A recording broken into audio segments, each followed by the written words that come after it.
연애할 때 좋다죠. 연애할 때 좋다. 네. 아유, 100%예요.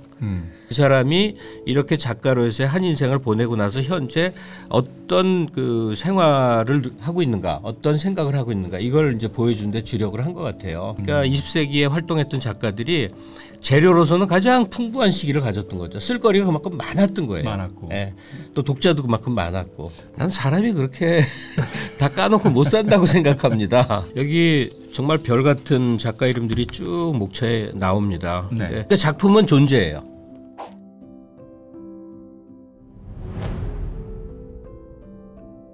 여러분은 지금 김태훈의 게으른 책 읽기를 보고 계십니다. 저는 평론가 김갑수입니다. 실제로 작가들이 거주하는 집을 방문하되 작업실뿐만 아니라 주방까지 살펴본다. 그들이 생활하는 도시나 그들의 작품 배경이 된 곳을 함께 찾아간다. 그들의 가족을 만나본다. 10년 동안 우리는 23명의 노벨문학상 수상자들을 만났다. 그들과의 만남은 짧게는 6시간, 길게는 8일이 걸렸다. 그들은 대부분이 사회적이고 정치적인 혹은 인도적인 이유로 현실에 참여하고 언어의 보편성으로 이 사회의 주도적인 비전을 제시했다. 안녕하세요. 게으른 책 읽기의 김태훈입니다. 평소에는 책과 친하지 않다 하더라도 1년에 한 번씩 서점에 펼쳐지는 책들을 눈여겨볼 때가 있습니다. 바로 그 순간이 노벨문학상 수상의 순간이 아닌가 하는 생각이 드는데요. 자, 여러 권위 있는 문학상들이 있지만 노벨문학상이야말로 말하자면 스포츠 경기의 올림픽 금메달 같은 그런 문학상이 아닐까 하는 생각을 해봤습니다. 자, 오늘 앞서 서문을 소개해드린 것처럼 노벨문학상 수상자 23명의 인터뷰를 다루고 있는 노벨문학상 작가와의 대화를 여러분들과 함께 이야기해 보도록 하겠습니다. 자, 이 시간을 함께 진행해 주실 시인이자 문화평론가 김갑수 선생님 나오셨습니다. 안녕하세요. 네, 안녕하세요. 오랜만입니다, 김태훈 씨.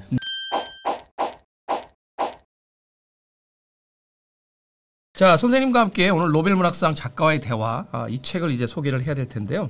노벨문학상에 대해서 조금 이야기를 한번 해주시죠. 이 문학상이 어떤 한 작품에다 주는 상은 아니죠? 네, 일생의 성과에 주는 거니까 되게 이제 노경에 접어들은, 다만 생존 작가여야 되니까 네.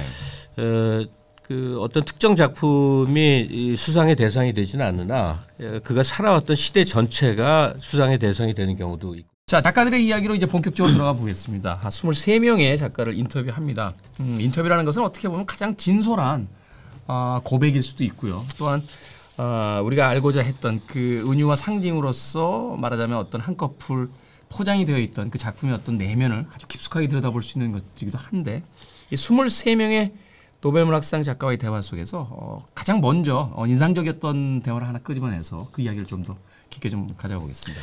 이 책 전체에 일관하는 어떤 이제 컨셉이 있는 것 같아요. 편린의 모험이에요. 편린의 모험. 네, 모험. 왜냐하면 인터뷰 많이 해보셨을 거 아니에요. 네, 지금도 하고 있습니다. 저도 이제 인터뷰를 하면 어떤 욕망에 사로잡혔냐면, 일단 이 사람의 전후 문맥을 꼭 알려야 된다고 생각을 해요. 그러니까 작가 소개할 때 몇 년도에 태어났고 어떤 배경을 거쳤고 무슨 작품이 있고 어떻게 평가를 받았고 이 히스토리를 쫙 엮게 되잖아요. 소위 우리가 바이오그래피라고 하는 가장 일반적인 어떤 연대기적인 이 사람의 이제 의미부여. 근데 이 책은, 이 인터뷰는 그런 걸 싹 다 배제해 버립니다. 그리고 이 사람이 이미 보편적인 관심사의 하나라는 걸 전제로 해서 네. 툭툭툭툭 건드리는 것이죠. 그리고 현재 시점이죠. 인터뷰를 하는 현재 시점에 이 사람이 어디서 뭐 먹고 생활하는 정도만 나온 다음에 이 사람이 툭툭 던지는 생활의 얘기들을 엮어서, 가령 주제 사람하고다 그러면 사람하고에 대해서 어느 정도 기본 인식이 있는 상태, 이 사람이 누군지 정도를 아는 상태에서 툭툭툭 던져져서 실감나는 살아있는 사람하고를 재현하고, 이 사람이 이렇게 작가로서의 한 인생을 보내고 나서 현재 어떤 그 생활을 하고 있는가, 어떤 생각을 하고 있는가, 이걸 이제 보여준 데 주력을 한 것 같아요. 그 노벨문학상의 어떤 성격들, 그 사람의 어떤 평생에 걸친 어떤 일생에다 평가를 통해서 상을 주는 그 수상의 성격상, 이 책에 등장한 이제 그 주인공도 되게 이제 연령대가 높고, 또 그 연령대가 높다라는 것은 가장 어떤 격렬한 그 사상의 충돌 시기 또는 그 사회 발전 과정 속에서 오는 여러 가지 어떤 그 이데올로기라든지 이해의 충돌 시기였던 뭐 60년대, 70년대, 80년대에서 어떤 문제의식을 아주 날카롭게 발휘했던 그런 작가들이 굉장히 많지 않습니까? 다시 말해서 그게 20세기거든요. 네. 근데 모든 세기에 자기가 소속되면 그게 굉장히 격변이라고 그러겠지만 인류사적으로 보면 20세기 전체가 어마어마한 대격변의 시대. 혁명, 전쟁, 반동, 또 뭐 독재, 뭐 온갖 것들이 막 용솟음치던 그런 시대였죠. 문명사 5천년 동안 가장 강렬한 변화들이 생겼기 때문에 사상적으로도 굉장히 많은, 그러니까 앞서서의 4,900년에 있었던 충돌보다 더 많은 충돌이 압도적으로 많은, 그리고 네. 빠른 속도로 변화했고, 그러고 무엇보다 그 시기에 가장 컸던 중대한 과제는 인간이죠. 인간이 가장 중요했던 거죠.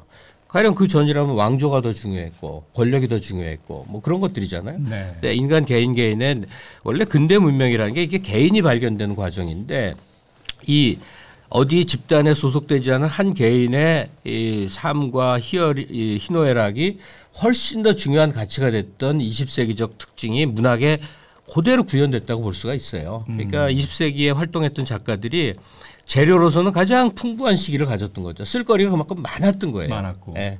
또 독자도 그만큼 많았고. 현대 어떤 그 일상에서 펼쳐지는 많은 뉴스를 봤을 때 이 책에서 제가 또 그 인상적으로 읽었던 인터뷰 중에 하나가 바로 퀸터그라스. 그 인터뷰가 가장 인상적이었던 건 뭐냐면 한 인간이 얼마나 많은 변화를 겪고 또 어느 시기는 치욕적인 시기를 또 거쳐와야 되며 그리고 또 어떤 전성기가 지난 뒤에 또 남게 되는 어떤 회한들이라든지 이런 어떤 입체적이고 복합적인 인간의 삶에 대한 이야기를 아주 담담하게 이야기하거든요.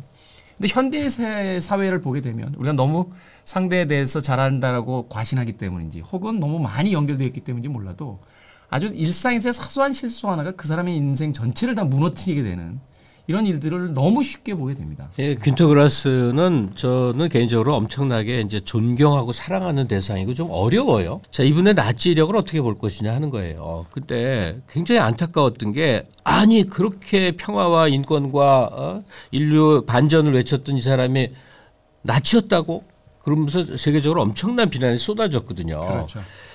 근데 그렇게 단순한 반응이 있을 수 있는가? 이분이 10대 때 앞뒤 몰라갖고 그런 나치즘이 그 시절에는 대중의 열광을 불러 모았잖아요. 그렇죠. 어린 퀸터도 그런 사람 중에 하나였던 것이죠. 독일인의 입장에서는 새로운 민족주의였고 그 시절 게르만에 대한 어떤 자부심을 나타나는 그런 것이었는데 한국인들에게 일제하에서 민족주의는 굉장히 선한 가치였잖아요. 마찬가지로 어떤 시기에 어떤 산물이 있었는데 그것이 얼마나 잘못된지를 통렬히 이제 반성을 하면서 그 이후에 평화운동가로서의 작가의 전 인생이 걸쳐진단 말이에요.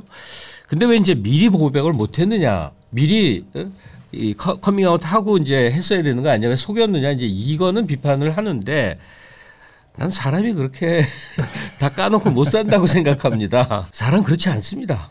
한 인생 동안에 성장하고 변화하고 발전하는 거죠. 그러니까 드러난 불편한 진실에 대해서 좀 맥락적으로 사람들이 이해하고 더 크게 사고하고 이럴 필요가 있는 것 같아요. 안 그러면 다 이중구조로 살게 됩니다. 겉으로 선한 척하고 자신이 고백하고 싶은 진실들은 어딘가에 어두운 구석에 이제 처박히게 되는 것이죠. 그러니까 드러낸 진실이 아무리 가혹한 것이어도 그것을 나라면이라고 한 번쯤 생각하면 그렇게 얘기할 수 없는 거거든요. 그래서 저는 퀸터그라스의 그 아주 담담한 인터뷰가 오히려 그의 작품들에 나타났던 그 수많은 고뇌와 혹은 인간에 대한 어떤 끊임없는 그 고민들을 더 풍부하게 만들었었던 것은 또 아닌가 하는 생각도 해보게 됐거든요.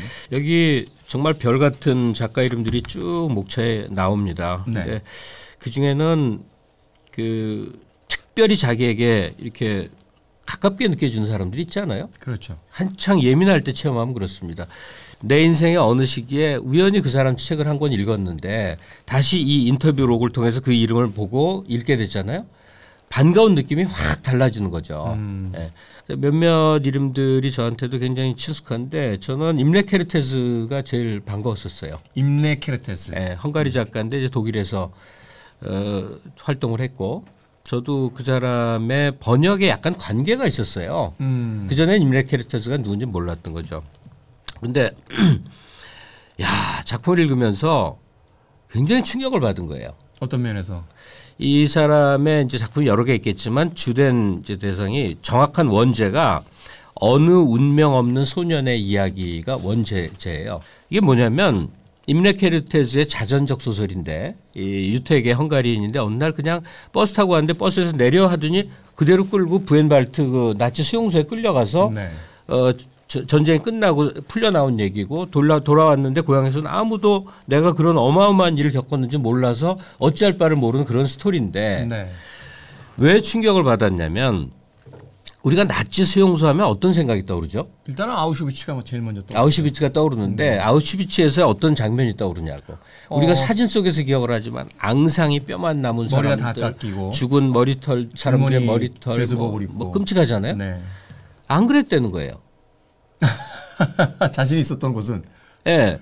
왜냐하면 그날 노역을 열심히 하면 저녁에 맛있는 빵을 줬는데 그 빵이 너무너무 맛있었고 어떤 날 수프가 따라 나오면 그 수프가 너무 좋았고 막 노동을 하다 하늘을 보는데 구름이 이렇게 흘러가는데 이 굴뚝이 연기하고 구름이 대비가 너무너무 아름다워서 황홀경에 쳐다봤었대. 그 굴뚝의 연기는 사람을 태워서 나는 연기였거든요. 그렇겠죠. 인간이란 존재에 대해서 우리가 한 번만 다시 생각해 보자고요. 우리가 추상적으로 거리를 두고 생각하면 거기에는 이렇게 뭔가 단정이 내려져죠. 이것은 슬픈 것이야. 이것은 뭐 멋진 것이야인데 사실은 그 안에 소속돼서의 순간의 체험들은 너무너무 다른 거예요, 인간은. 비참한 인생은 있을 수 있지만 그 하루의 어떤 순간은 또한 어떤 즐거움과 기쁨을 얻어낼 수 있는 그냥 순간순간을 살았던 거죠. 내가 나치즘이라는 곳에 유대인이라는 이름으로 붙잡혀서 이렇게 고통스러운 하루를 보내고 있어가 아니라 이건 우리 일제시대 체험하고 이제 굉장히 연관이 되는 건데 하여간 이 역사적인 시야로 보면 어마어마하게 고통스러운 일인데 정작 그 안에 있었던 한 개인은 그 속에서도 하루하루의 일상이 있었던 거예요. 일상의 즐거움도 있었고 일상의 괴로움도 있었고 일상의 만족도 있었던 거예요. 네. 이게 놀라운 일이죠. 그런데 이게 얼마나 리얼한 감정인가 그런 걸 느꼈었어요. 그래서 그 작품 분량이 꽤 긴데 마치 얘가 굉장히 어디 가서 말하자면 여행을 가서 이렇게 보낸 것 같은 그런 거예요. 그래서 임레케르테스 작품 처음 나왔을 때 그 반발은 상상을 초월했었어요. 아니 나치 수용소 생활을 이런 식으로 즐거울 수도 있는 사람처럼 묘사를 하다니 임레케르테스적인 발상이 이게 작가가 할 수 있는 거구나. 역사가나 철학자는 할 수 없는 영역이구나. 가치 판단을 내리는 사람들은. 예. 그러니까 작가가 뭘 설명하는 방법은 이렇습니다. 작가는 일단 설명하지 않죠. 이 모습을 재현하는 거잖아요. 네. 그러면 이 꽃이 한 송이 있다고 그래봐요. 그러면 다른 영역에 뭐 철학자나 혹은 생물학자가 그 꽃을 그리면 형태와 향기와 뭐 이렇게 설명을 할 거 아니에요. 그렇죠. 그런데 문학 작품의 꽃은 어떤 설명도 없는 꽃이라니까 그냥 꽃이에요. 존재라고. 있는 그대로의. 존재가 돼버려요. 존재에 대한 설명이 아니라 그럼 존재는 뭐죠? 보는 사람마다 다를 거 아니에요. 그렇겠죠. 국화 한 송이를 놓고 100명이 보면 100명의 시선이 다 다를 거 아니에요. 비슷한 형태와 비슷한 향기를 느낄지는 모르나 거기서 느끼는 감흥의 체계는 다 다를 거 아니에요. 그러니까 문학 작품은 이것은 이런 것이야라고 설명하는 것이 아니라 그 존재 자체를 구현해 놓은 것이에요. 그러니까 임레케르테스가 나치에서의 생활상을 이렇게 그려놓으니 그걸 읽는 사람들은 당혹에 빠지는 것이죠. 근데 이 당혹의 체험이 얼마나 소중한 거냐 하는 거예요. 왜? 습관적인 사고처럼 위험한 건 없으니까. 결국 문학의 가장 핵심은 모든 사물을 1인칭으로서 쳐다볼 때 그 어떤 문학의 그 힘이라든지 또는 그 개성이라든지 이런 것들이 드러나게 되는 건데. 예. 그러니까 작품은 존재예요. 이게 전달이 되려나? 작품은 존재에 대한 설명이 아니라 존재라니까. 존재. 예. 여기 김태훈이라는 사람이 있으면 문학 작품은 김태훈이 되는 거죠. 김태훈이라는 사람은 그 자체의 존재이니까. 문학은 바로 그런 것을 이야기한다는 걸 바로 임레케르테스를 통해서. 그다음에 대작가 중에 뭐 이 책에 안 나온 사람이어서 상관없는데 김태훈 씨는 처음으로 기억나는 게 누구 떠올라요? 옛날로 가면. 저는 사실 아마 제가 초중고쯤 되겠는데. 문학적 체험이라고 했던 작품을 아마 거론해야 된다면 존 업다이크였어요. 달려라 토끼라고 하는. 비교적 파퓰러한 그렇죠. 왜냐하면 왜냐하면 그레임 그린, 뭐 존 업다이크. 제가 직접 샀던 게 아니고 제 아버지의 서재에 초등학교 때 몰래 숨어 들어가서 제 아버지가 이제 계속 그 방에 머무르셨으니까 이제 그게 궁금했던 거죠. 네. 그래서 이제 제 아버지가 이제 영미문학을 전공을 하셔서 그래요? 영미문학 책들이 엘리트시구나. 네, 굉장히 많았는데 그 중에서 이제 그 끈에 들어서 이제 봤던 것들이 뭐 그때 갑옷 없는 기사, 뭐 해밍웨이의 작품들. 근데 저는 사실 그때 이제 어린 나이였으니까 존 업다이크의 그 달려라 토끼에서 묘사된 아주 에로틱한 장면들 혹은 그 어떤 삶의 목적을 갖지 못하고 그 골목골목을 떠도는 듯한 그 주인공의 어떤 그 이상한 어떤 외로움 같은 것들 이걸 말로는 설명할 수 없었지만 그것이 하나 이미지화돼서 머릿속에 굉장히 오랫동안 남아서 돌아다녔던 것 같아요. 근데 그 체험은 너무너무 소중해요. 일생을 그렇죠. 가는 거거든요. 네. 하여튼 그래서 저는 뭐 좀 커서인데 물론 그 전에 뭐 이거 저도 이제 독서하는 어린이였기 때문에 많이 봤겠지만 그 20대 어느 시점 저는 평생을 지금도 자취방에서 이렇게 사는데 그 당시 어딘가의 자취방에서 참 삶이 괴로웠어요. 근데 그때 청하라는 출판사 지금 없어졌는데 네. 거기서 그 이렇게 글 부분 모음집으로 괴로움의 위안을 꿈꾸는 너희들아. 제목이 좀 그렇죠. 이게 뭐냐면 헤르만 헤세의 그 작품에서 띄엄띄엄 따다가 엮어놓은 거예요. 근데 잠자리에서 이렇게 잠이 안 오던 시절이 이렇게 아무 페이지나 펼칩니다. 한 구절 읽었을 때 너무 마음에 이제 위로를 받은 거예요. 그러니까 헤르만 헤세가 설사 어떤 평가를 받는 작가이든 간에 헤세는 나의 형이고 나의 형제고 나의 가족이고 일생을 가져가는 그런 대상이 되는 것이죠. 근데 그런 작가가 한 사람 있는 거는 개인마다 참 필요한 거 아닌가 그런 생각을 할 때가 있어요. 그렇죠. 이 그 문학도 일종의 하나의 공간인 것 같아요. 그래서 삶이 힘들어지거나 또는 어떤 문제에 부딪혔을 때 과거의 어떤 기억을 가지고 있는 한 작품 속으로 다시 돌아가서 그 책을 다시 읽어내면서 또 다른 생각들을 또 하기도 하고 위로를 받기도 하고 하는 것들이 있는데 그런 의미에서 오늘 소개하고 있는 이 노벨문학상 작가와의 대화라는 것은 이들의 작품을 이미 알고 있다라면 더 좋고 그렇지 않다라면 그 이야기를 통해서 다시금 이게 누군지 접근할 수 있죠. 다시 접근해 볼 수 있는 그런 것들이 아닌가 하는 생각이 듭니다. 지금 김태문 씨가 말한 이제 위안의 위로의 기능 이건 굉장히 중요한 건데 우리가 좋은 영화를 봐도 위로가 되고 케이팝의 멋진 선율을 봐도 즐거움을 느끼고 다 그렇잖아요.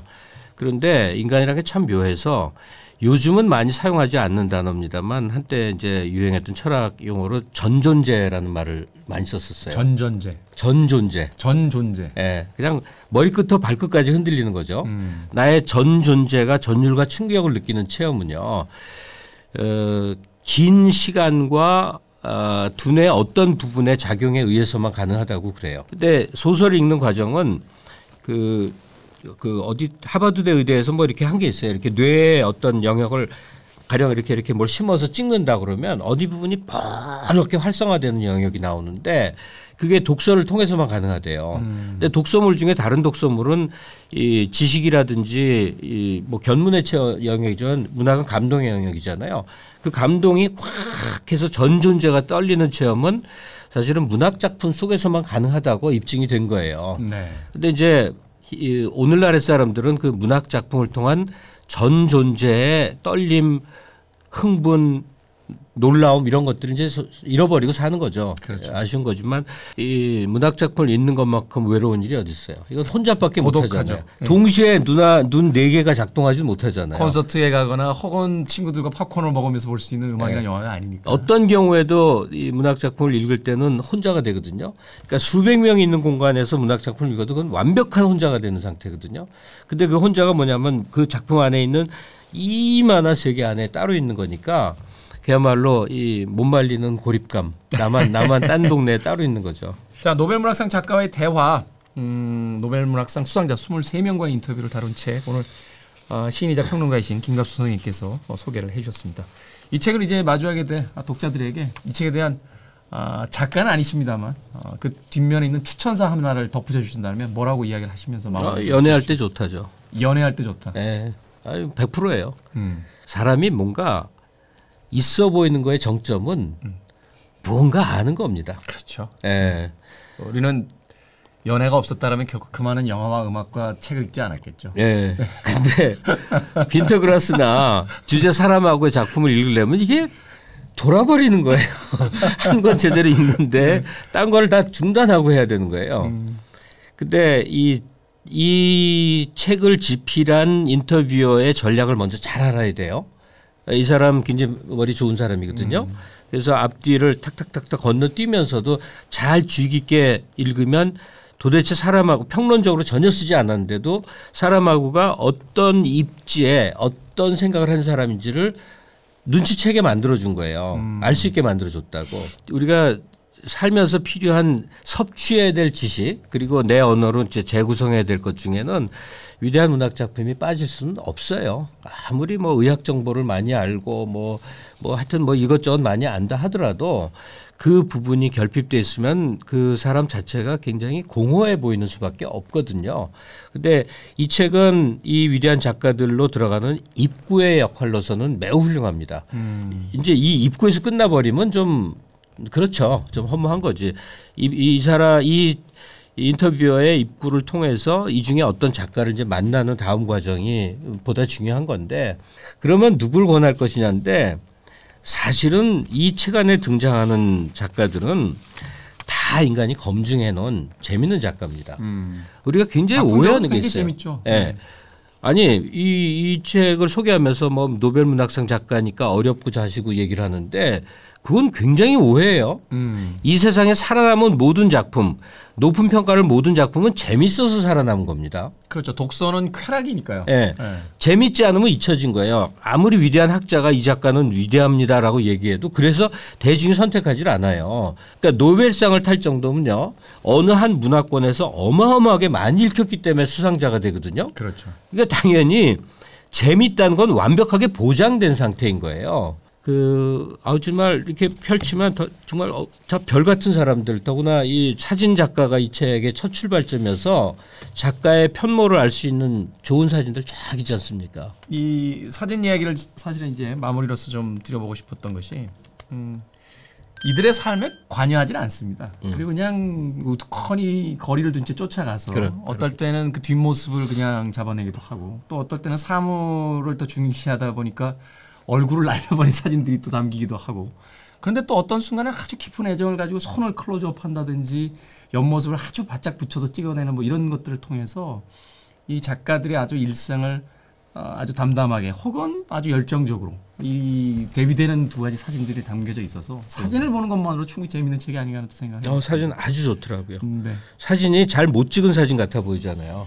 잘 찍어서 그런 거예요. 잘 찍어서. 구도가 이상하고 사실은 어떤 핀도 어긋나고 등장인물들은 얼굴이 날아가고 핀이 안 맞고 막 이런데도 그 사진 하나가 주는 어떤 그 하루의 온전한 느낌이 고스란히 전달이 돼서 참 좋은 사진이다라는 생각을 또 하면서 책을 읽어 나왔습니다. 자, 노벨문학상 작가와의 대화, 노벨문학상 수상자 23명과의 인터뷰, 오늘 시인자 평론가 김갑수 작가님과 함께 이야기 나눠봤습니다. 오늘 나와주셔서 너무 감사합니다. 예, 고맙습니다. 저는 2부에 가 있겠습니다.